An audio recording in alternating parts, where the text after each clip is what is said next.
She didn't even open the envelope right away.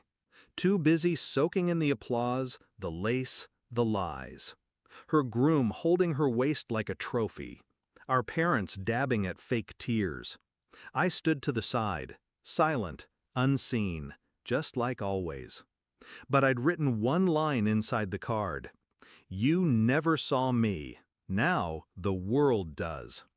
$150 million. My company, my rules. And I signed it with the last name they told me I'd never make proud. My sister, Ava, used to tug me around by the wrist at family parties. This is my little brother, she'd say. He's shy but smart. That ended when I got older. When my voice deepened, but I didn't shine like her.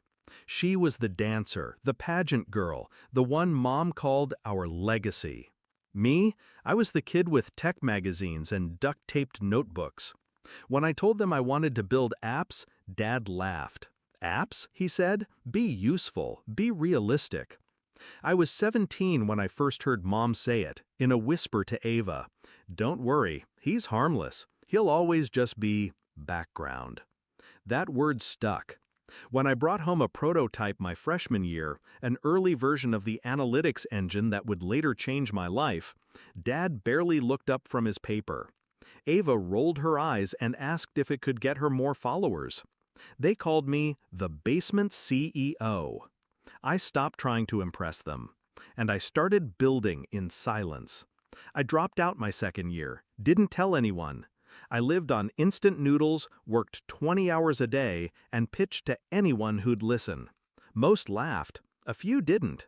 The fifth investor said yes. I didn't spend a cent on celebration. I just worked.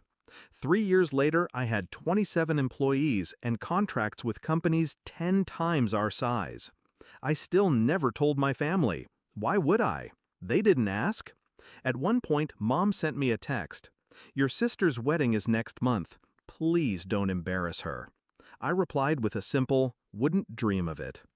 The wedding was obscene. Limo entrance, swan ice sculpture, 3 dress changes. Dad walked Ava down the aisle like she was royalty. I sat in the back row. During dinner, Mom came over. Just be supportive tonight, okay? She's starting a life. You could learn from her. I nodded, smiled, sipped my water.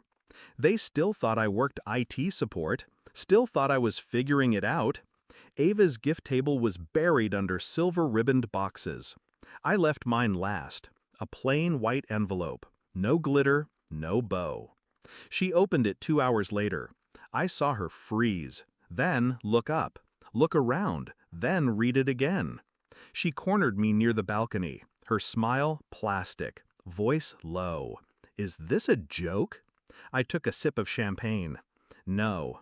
She shook her head. Bullshit. You? A company worth that much? I pulled out my phone, opened the press release. Forbes, right there in bold. Valuation confirmed. Name listed. My face on the side. She went pale. Why didn't you tell us? I looked her dead in the eyes. You weren't listening. They all found out by the end of the night. Dad tried to act proud, gave me a half hug, knew you had it in you.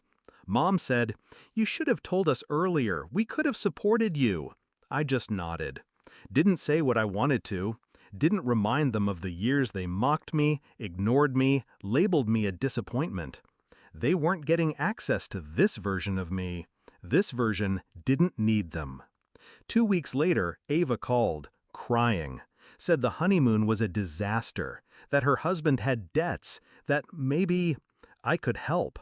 I listened, then said, I thought I was just background. Click. I didn't do any of this for revenge. That's the funny part. I built it to survive, to prove to myself that I was worth something. But when the moment came to flip the script, I didn't hesitate. I didn't yell. I didn't gloat. I just gave her a card. Now, I get emails from my parents, polite ones, tentative. Let us know if you're free to talk sometime. I'm always busy. They watch me on interviews, quote me to their friends, but I don't visit, don't call. Some bridges don't burn, they vanish. The day of the wedding, they saw me, but only for a moment. Now I'm back where I started, quiet, unseen. But this time, it's by choice. And this time, I own everything.